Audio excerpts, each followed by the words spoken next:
할렐루야.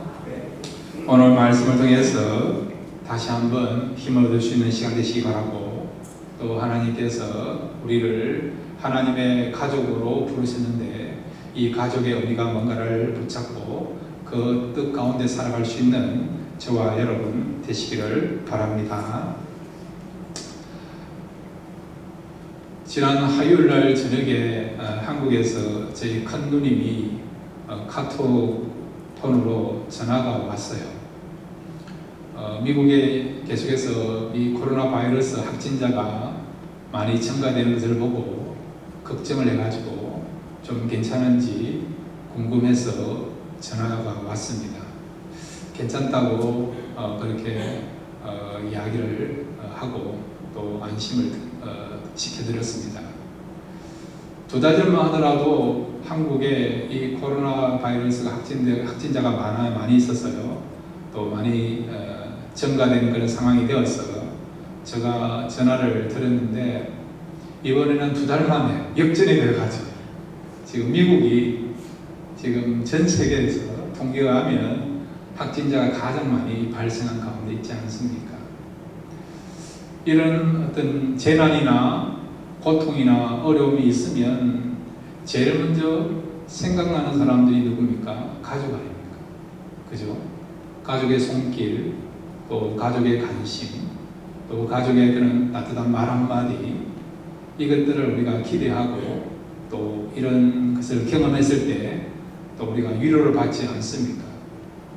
또 가족이 어려움을 당한다 그러면 마음에 근심이 되고 또 걱정을 하지 않습니까? 오늘 본문에 보면 예수님의 친족이 예수님을 찾아 나왔다 했는데 영어에는 보니까요 패밀리로 되어 있어요. 한마디로 말하면 지금 예수님의 가족원들이 예수님을 걱정해서 예수님께 찾아 나왔습니다. 그런데 예수님을 찾아 나왔지만은 그러나 이들의 어떤 행동이나 또 이들이 한 그런 일들을 생각하면요 예수님의 그런 사역을 방해하는 그런 결과를 낳게 되는 것을 보게 됩니다. 오늘 진정한 가족이 뭔가 이 말씀을 통해서 우리가 함께 나누기를 원하는데, 자 그러면 여러분 진정한 가족이라 했을 때에 우리가 생각할 수 있는, 연상할 수 있는 말씀이 있잖아요. 어떻게 하는 것이 진정한 가족이 될 수 있는가, 그런 면으로 생각할 수 있고, 또 다른 면은 그 다음에 이 가족이라면 또 우리가 어떻게 해야 될 것인가, 또 가족의 중요성이 뭔가, 이런 것들을 우리가 생각할 수 있는 그런 주제가 진정한 가족이라는 것입니다. 오늘 이 시간 이 진정한 가족이라는 주제를 통해서 어떻게 하는 것이 진정한 가족이 될 수 있고, 또 진정한 가족이라면 어떻게 살아야 될 것인가, 이런 내용을 가지고 함께 말씀을 나누기를 원합니다. 첫 번째로 우리가 생각할 수 있는 말씀 한번 따라 해주시면 좋겠습니다. 하나님의 뜻을 붙잡아야 한다. 예, 누가요? 진정한 가족이라면. 우리가 아버지로서, 어머니로서, 또 형제로서, 또 자녀로서, 가까이 있는 그런 친척으로서, 진정한 가족으로서 우리가 서로에게 기쁨을 주고 위로를 주고 힘이 되기를 원한다고 한다면 어떻게 되느냐? 먼저는 하나님의 뜻을 붙잡고 살아가야 된다는 것입니다. 자, 오늘 본문 20절에서 21절에 보면 예수님의 친족이라는 사람들이 와서 예수님을 붙잡으려고 하는 그런 내용이 나와 있어요.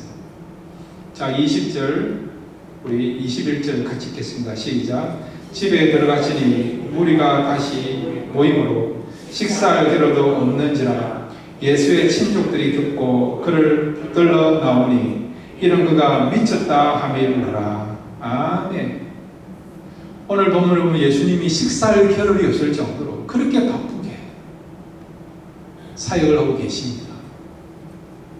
그런데 예수님의 친족이라는 사람이, 예수님의 가족이라는 사람이 와가지고요 그런 예수님의 사역을 중단시키면서 예수님을 붙잡아서 데리고 가려고 하는 그런 모습을 발견할 수 있는 거죠. 그러면 궁금하잖아요. 그들은 왜 예수님의 사역을 중단시키면서 방해하면서 예수님을 붙잡고 가려고 했는가? 오늘 본문을 보니까요, 그들이 예수님을 어떻게 생각했냐? 그가 미쳤다 하밀나라. 예수님을 미친 사람으로, 정신이 나간 사람으로 생각하고 예수님의 사역을 중단시키고자, 그리고 그 예수님의 집으로, 요셉과 마리아가 살고 있는 그 집으로 데려가기 위해서 지금 친족들이 와서 예수님을 만나려고 하는 것을 보게 되는 거죠. 이 사람들은 지금 예수님을 이해한다라고 생각을 가지고요, 예수님을 도와준다라는 그런 마음을 가지고 예수님의 사역을 중단시키고 또 예수님의 사역을 방해하고 있는 것이죠. 뒤에 보시면 이 서기관들이요, 예수님 대해서 뭐라고 지금 소문을 퍼뜨리냐니까, 예수님이 귀신을 내쫓았는데 귀신의 왕 바알세불의 힘을 빌려서 귀신을 쫓았다. 한마디로 말하면 예수님도 귀신이 들렸고 미친 사람이다, 그런 소문을 퍼뜨리게 된 것이죠. 그러니까 이 예수님의 친족들도 이런 서기관들의 이야기를 듣고 점검해 보지 않고 하나님의 뜻을 구하지 아니하고 묻지 않고 세상에 그런 지식 있는 사람, 힘 있는 사람, 똑똑한 사람, 말 잘하는 사람, 영향력 있는 사람, 그런 사람들의 이야기만 듣고 지금 예수님의 사역을 방해하려고 하게 되었다는 것입니다. 우리도 마찬가지예요. 어떤 경우는요, 우리가 하나님의 음성을 듣지 못하고 성령의 인도하심을 우리가 받지 못하고 세상이 어떻게 이야기하느냐, 세상 사람들이 뭐라고 이야기하느냐, 세상에 논리 정연하게 말을 잘하고 또 지식을 갖고 있고 또 영향력을 갖고 있는 사람이 어떤 이야기했을 때 그런 것에 휩쓸렸어. 그런 것들을 수용함으로 말미암아 마치 그것을 하나의 뜻으로서 오해하면서 그대로 우리가 행동하는 경우도 있다는 것이죠. 분명히 말씀드립니다. 하나님의 사람들은요, 세상이 뭐라고 한다 하더라도 하나님의 사람들은 성령의 음성을 듣고 그대로 하나님의 뜻을 붙잡고 살아갈 수 있는 저와 여러분 되시기를 바랍니다. 여러분, 여호수아와 갈렙을 한번 보십시오. 12명의 전탐꾼들이 가나안 땅을 탐지하고 40일 뒤에 가데스 바네아 와서 보고서를 제출했습니다. 10명의 전탐꾼이나 여호수아와 갈렙이 보고한 내용은 팩트를 말하면 똑같아요. 가나안 땅에 대해서 정확한 것을 보고 듣고 그들이 레포트를 작성한 것입니다. 그 땅은 기름진 것이고 그 땅에 살고 있는 사람들은 거인들 같고 이스라엘 백성들은 그들에 비해서 메뚜기같이, 그냥 눈으로 보면요 도저히 그들의 견고한 성읍을 정복할 수 없는, 싸움에서 승산이 없는, 패할 수밖에 없는 그런 상황입니다. 정확하게 팩트를 본 것이죠. 사실에 입각해서 정확한 보고를 한 거죠. 그런데 여호수아 갈렙은 그것만 본 것이 아니고요, 하나님의 인도하심을 보고 믿음으로 바라보니까 얼마든지 그들의 성읍과 그 땅을 차지할 수 있는 분명한 확신을 갖게 된 것이죠. 이렇게 우리가 세상에 그런 어떤 보이는 대로 듣는 대로 그거 붙잡고 살아가면요, 하나님의 사람들이 하나님의 뜻을 이루는 것이 아니라 세상의 뜻을 이루게 되고 세상 사람들이 원하는 대로 그런 흐름에 편성되어 살아갈 수밖에 없는 그런 안타까운 모습이 나타난다는 것입니다. 전 세계가 전염병으로 이렇게 많은 사람들이 고통당하고 있고 미국 땅에 계속 확진자가 많이 나오는 그런 상황이지만은 그럼에도 불구하고 이 가운데도 여러분, 하나님의 사람들은 하나님의 뜻을 붙잡기를 바랍니다. 그래야만이 평안이 우리 마음에 임할 수 있고, 이 어려운 가운데서도 우리가 자유함과 기쁨을 누리면서 감사하면서 살아가는 그런 아름다운 삶이 하나님의 뜻을 붙잡고 살아가는 그 삶 속에 나타나게 될 줄로 믿습니다. 오늘 본문에 보시면 예수님의 친족들이 예수님을 도와준다고 그런 마음을 가지고 나와서 예수님을 붙잡으려고 하고 예수님을 데려가려고 했지만은 그것은 주님의 뜻하고는, 하나님의 뜻하고는, 성령의 음성하고는 다른 그런 어떤 모습이었다는 것을 우리가 발견할 수 있죠. 자, 그렇다고 한다면 여러분, 우리가 어떻게 사는 것이 하나님의 뜻을 붙잡고 살아가는 삶이 될 수가 있겠습니까? 자, 이 부분에 대해서 사도 베드로는 그 베드로 후서 4장에서 4장 1절에서 3절을 보면 분명하게 하나님의 사람들이 어떻게 하면 하나님 뜻 가운데 살아갈 수 있는가, 그 원리를 말씀해 주고 있습니다. 자, 우리 베드로 후서 4장 1절에서 4절 우리 같이 한번 읽겠습니다. 함께 읽겠습니다. 시작. 그리스도께서 이미 육체의 고난을 받으셨으니 너희도 같은 마음으로 갑옷을 삼으라.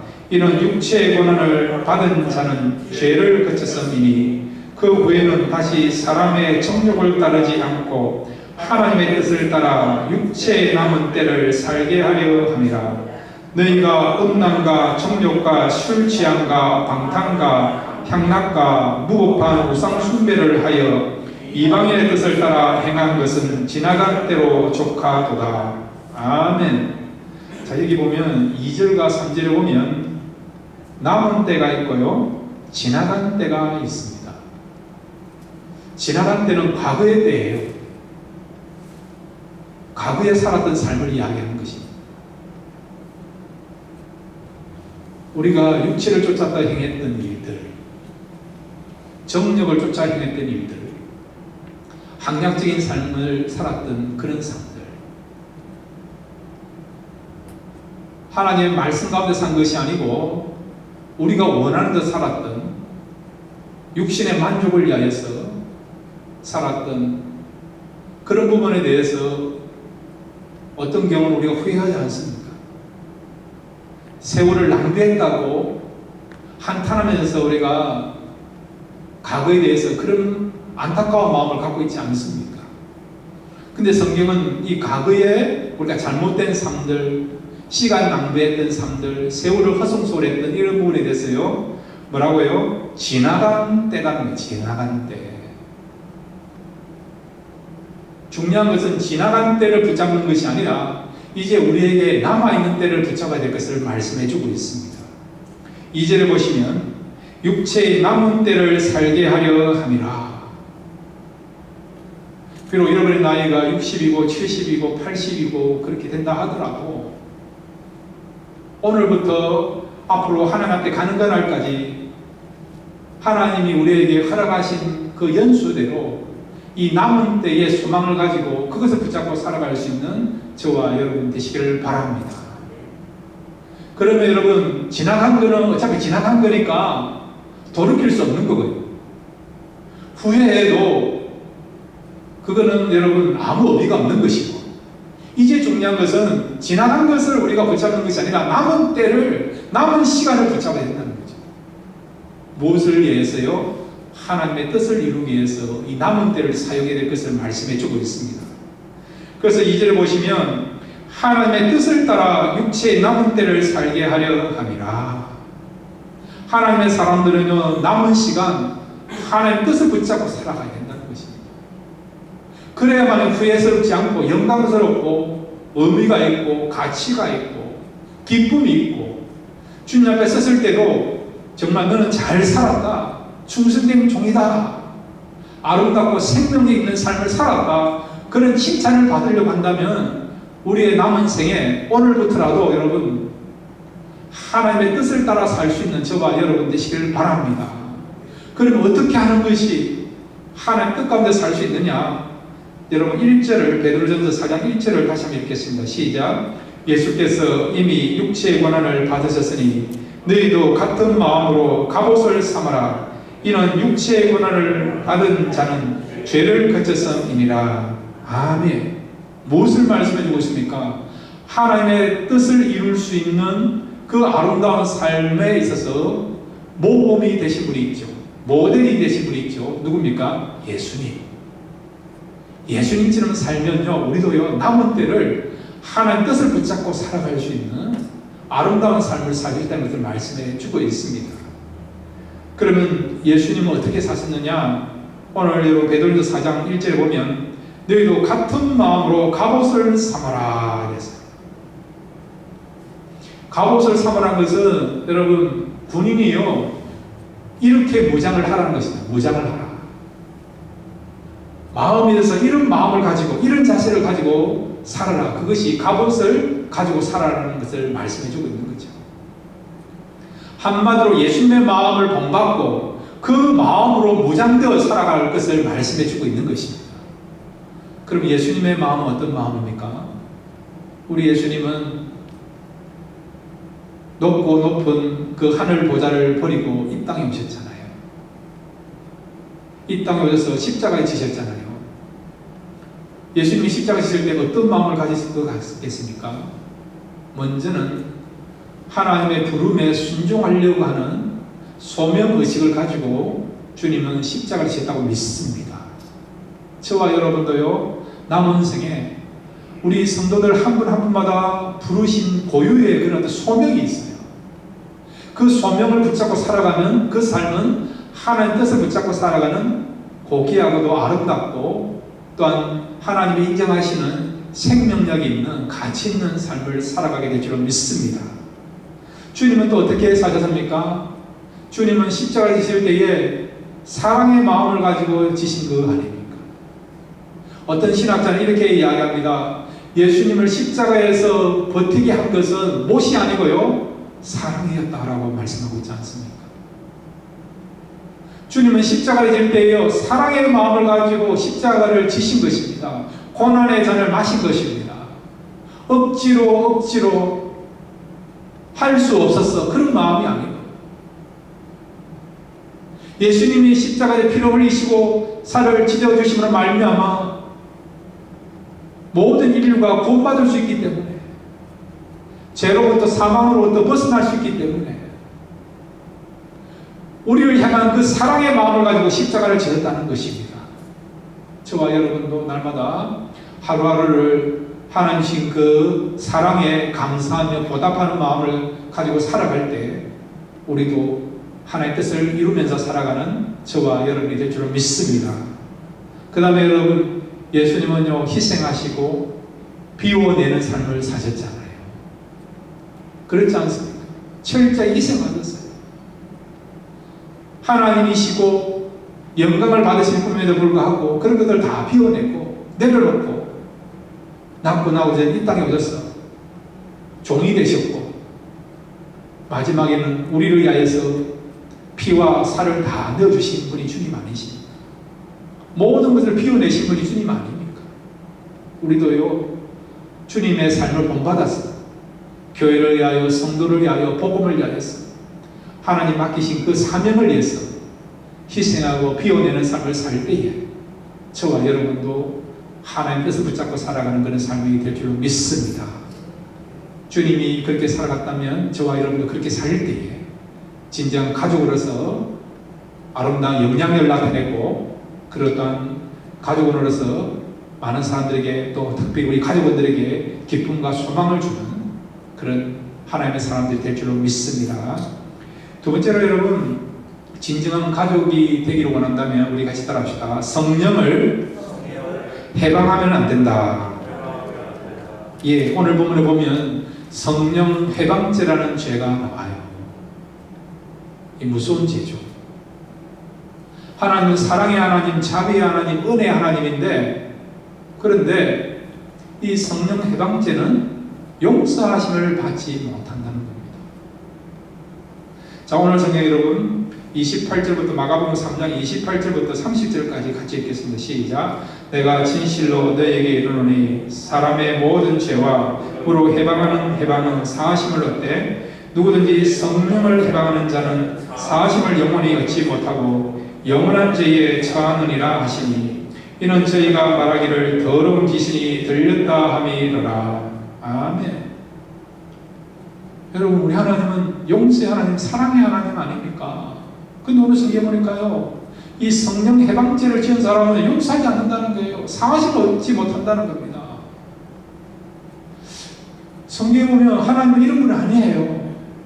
자, 우리 어디를 보시는 거니까 에스겔서 18장 23절 한번 볼까요? 하나님 어떤 분인가? 에스겔서 18장 23절입니다. 시작. 주 여호와의 말씀이니라. 내가 어찌 악인이 죽는 것을 조금인들 기뻐하랴. 그가 돌이켜 그 길에서 떠나 사는 것을 어찌 기뻐하지 아니하겠느냐. 아멘. 하나님은요, 악인이 죽는 것을 기뻐하지 않는다는 겁니다. 그리고 그들이 돌이켜서 회개하기를 원한다는 거죠. 사는 것을 원한다는 겁니다. 이 산다는 것은 어떤 의미에서 구원을 받기를 원한다는 것입니다. 우리는 그랬잖아요. 저 사람은 망하도 좋다. 죽어도 좋다. 왜? 그런 죄를 지었으니까. 어때 인간으로서 그런 어떤 파렴치한 일을 할 수 있는가? 폐륜적인 일을 할 수 있는가? 그의 죄로 말미암아 그는 죽어도 싸고 망하도 좋다. 그런 마음 같잖아요. 근데 하나님은 악인이라도 그들이 죽는 것을 기뻐하지 아니한다는 거죠. 그들이 구원받기를 원한다 한다면, 구원받을 길이 있다 한다면 하나님은 그들에게 구원을 베풀기를 원하는 것이 하나님의 본성, 사랑의 하나님의 그런 어떤 본성이라는 것을 말씀하고 있지 않습니까? 베드로서 3장 9절도 마찬가지입니다. 우리 같이 읽겠습니다. 시작. 주의 약속은 어떤 이들이 더디다고 생각하는 것 같이 더딘 것이 아니라 오직 주께서는 너희를 대하여 오래 참으사 아무도 멸망하지 아니하고 다 회개하기에 이르기를 원하느니라. 아멘. 아멘. 하나님은요, 모든 사람이 회개하고 구원받기를 원한다는 겁니다. 지금은 악인이지만, 지금은 예수 안 믿는 사람이지만, 그럼에도 불구하고 그들이 돌이키기만 한다면, 회개할 수만 있다면 예수님이 재림하신 것을 바로 하지 않고요, 기다려준다는 거예요. 기다려주신다는 겁니다. 여러분 한번 생각해 보세요. 만약에 1970년도에 예수님이 재림했다 그러면 이 가운데 구원받은 사람 있을 수도 있지만 없는 사람도 있지 않습니까? 그때 예수를 안 믿는 사람도 있지 않습니까?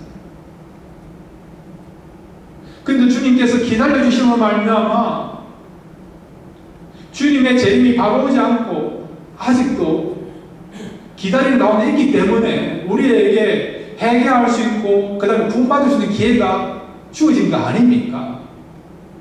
이와 같이 하나님은요, 모든 사람이 회개하고 구원받기를 원한다는 것입니다. 그럼에도 불구하고 이렇게 사랑의 하나님이고 그 다음에 자비로운 하나님이시고 그 다음에 참으시는, 바꿔 말하면 기회를 주신 하나님인데 오늘 성경에 보니까요, 용서치 못하는 죄가 있어요. 사심을 받지 못하는 죄가 있습니다. 그게 뭐라고요? 성령 해방죄라는 거예요. 저는 우리 교회에 속해 있는 성도들 가운데, 여러분의 가족은 가운데 성령 해방죄를 짓지 않기를 바랍니다. 그러면 이 성령 해방죄가 뭐냐? 자, 다시 우리 본문에 들어가 보면 이 서기관들이 결국 성령 해방죄를 지은 거예요. 그래서 용서를 받지 못하는 겁니다. 이 성령 해방죄가 뭔지 우리가 구체적으로 한번 살펴보겠습니다. 자, 여러분 마가복음 3장 22절부터 26절까지 같이 읽겠습니다. 시작. 예루살렘에서 내려온 서기관들은 그가 바알세불이 집혔다 하며 또 귀신의 왕을 힘입어 귀신을 쫓아낸다 하니 예수께서 그들을 불러다가 비유로 말씀하시되 사탄이 어찌 사탄을 쫓아낼 수 있느냐?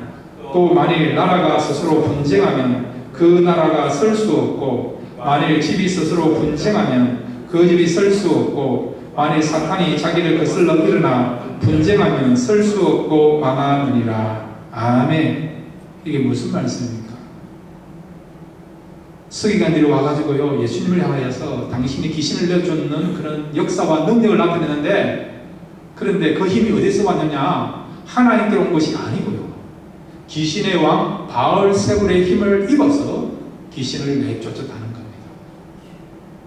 그 당시에 정치적으로 어떤 사람을 갖다 매장시키고 제거시킬 때에 하는 수법이 뭐냐? 이 사람이 귀신 들렸다 그렇게 하는 거예요. 영적으로 정신을 먼저 했다는 거죠.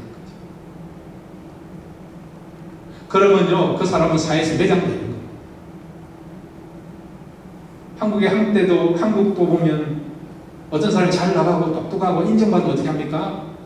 들고 나오는 게 뭡니까? 아, 저 사람 사상에 문제 있다. 그래 버리면 그 사람 인기가 하루아침에 무너지지 않습니까? 내려앉지 않습니까?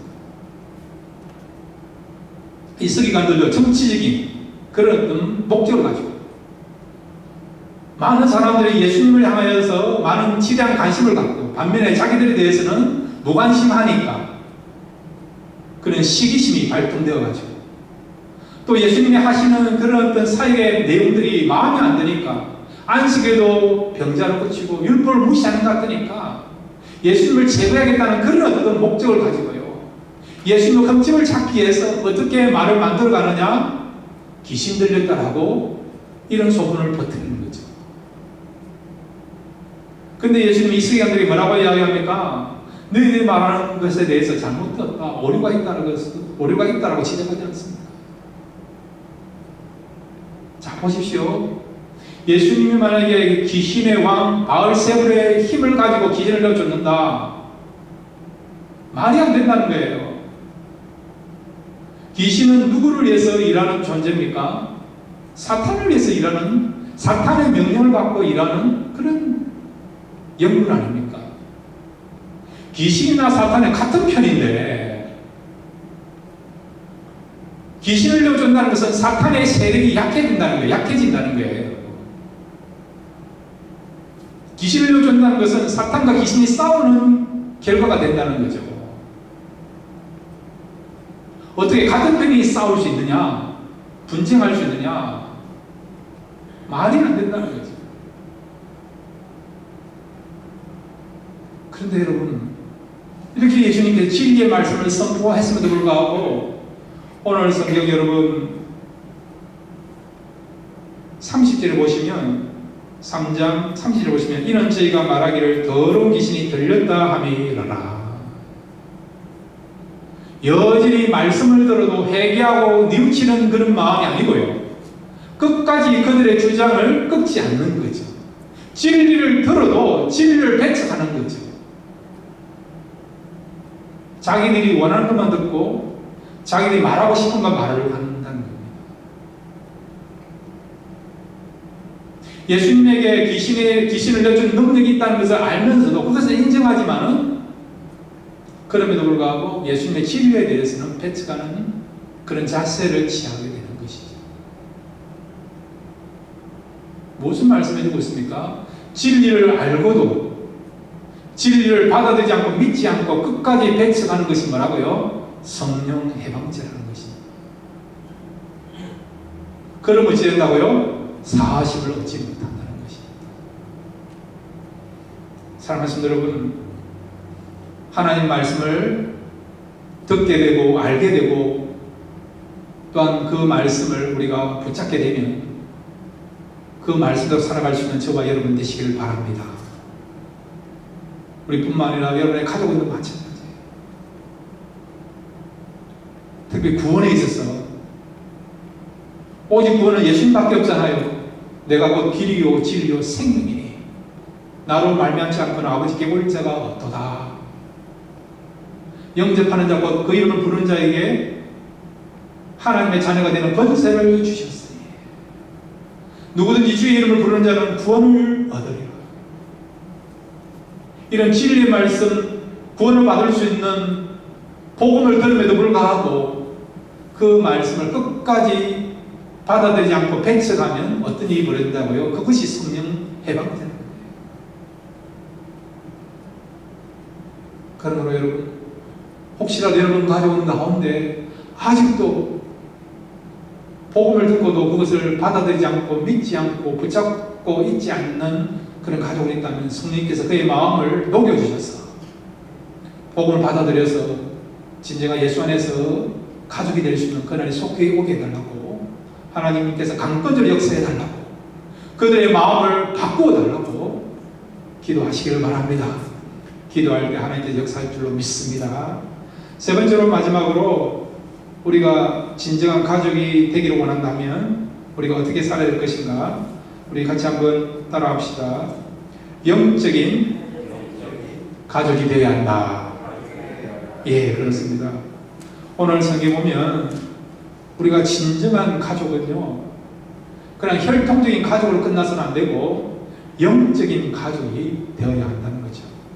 자, 오늘 성경 여러분 어디를 찾아보시는 거니까 3장 31절에서 32절을 먼저 같이 읽겠습니다. 3장 31절에서 32절입니다. 함께 읽겠습니다. 시작. 그때에 예수의 어머니와 동생들이 와서 밖에서 사람을 보내어 예수를 부르니 무리가 예수를 둘러 앉았다가 여짜오되 보소서 당신의 어머니와 동생들과 너희들이 밖에서 찾나이다. 아멘. 앞에서는 친족들이 갈까요? 이번에는 예수님의 가장 가까이 지내던 함께 30년간 생활했던 어머니와 동생들이 예수님을 찾으러 나온 것입니다.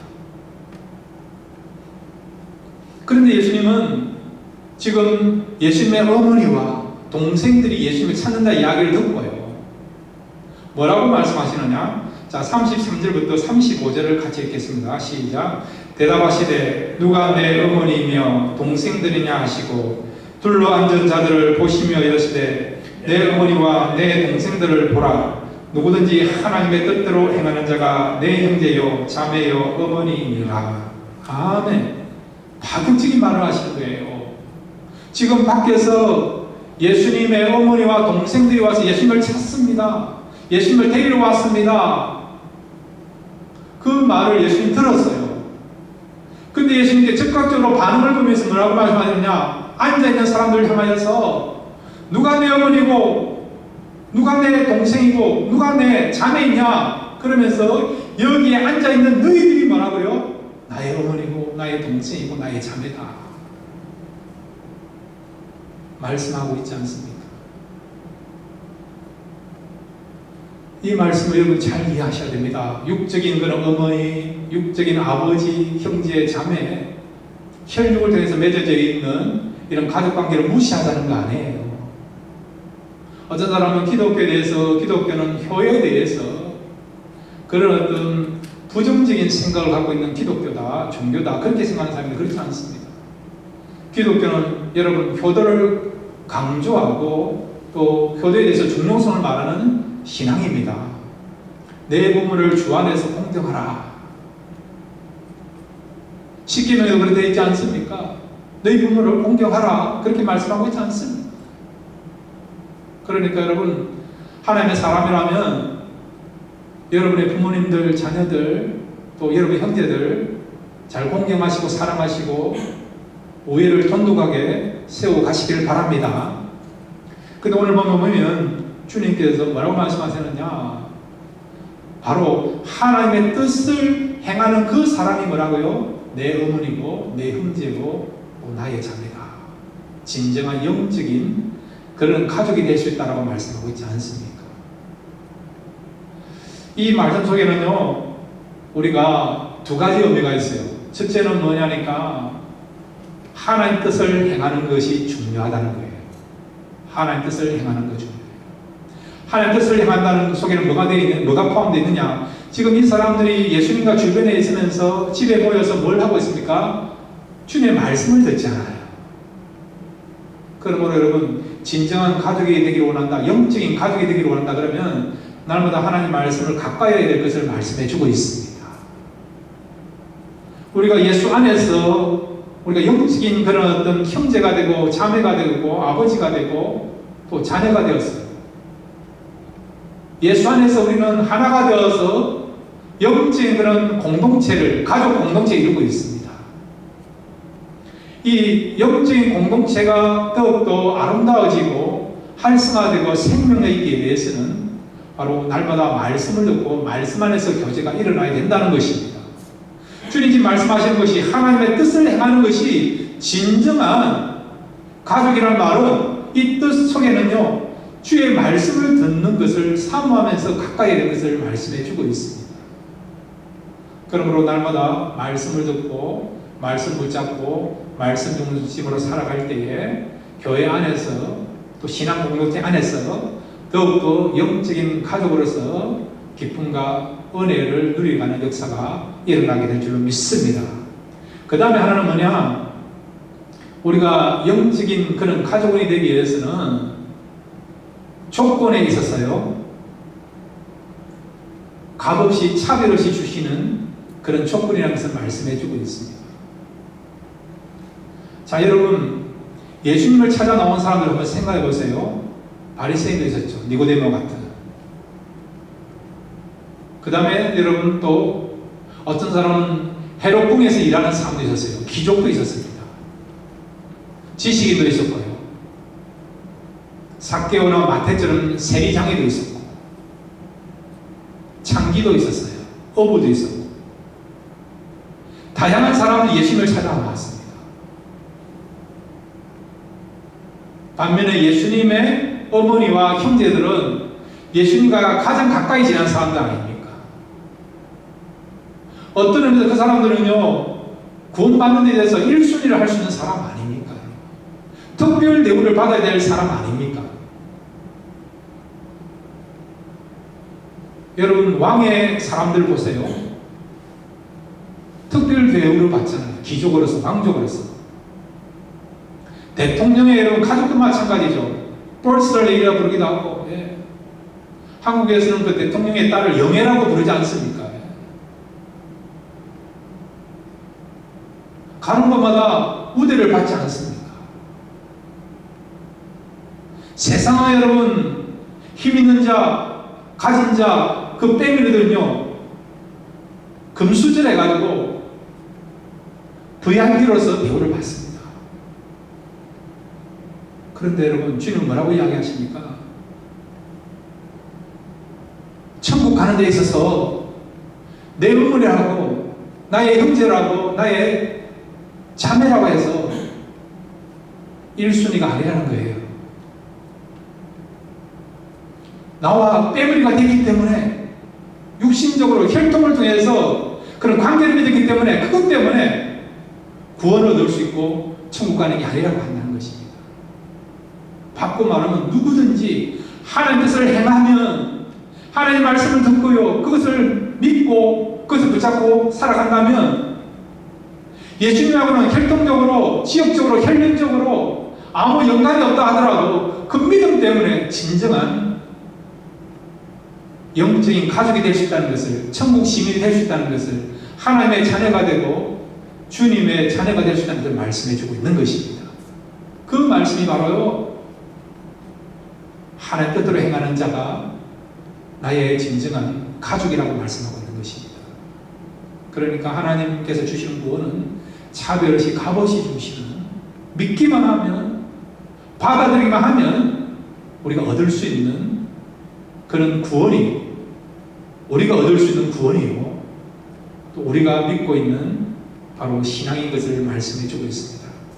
사랑하는 성도 여러분, 날마다 주 안에서 이제 우리가 영적인 가족이 되었습니다.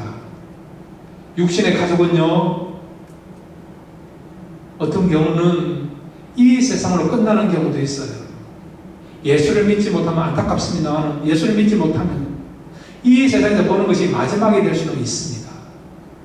그러나 여러분, 교회에서 만나서 믿음으로 만들어진 진정한 영적인 가족분들은요, 이 세상뿐만 아니라 천국 가서도 볼 수 있는 영원한 가족원이 될 수가 있습니다.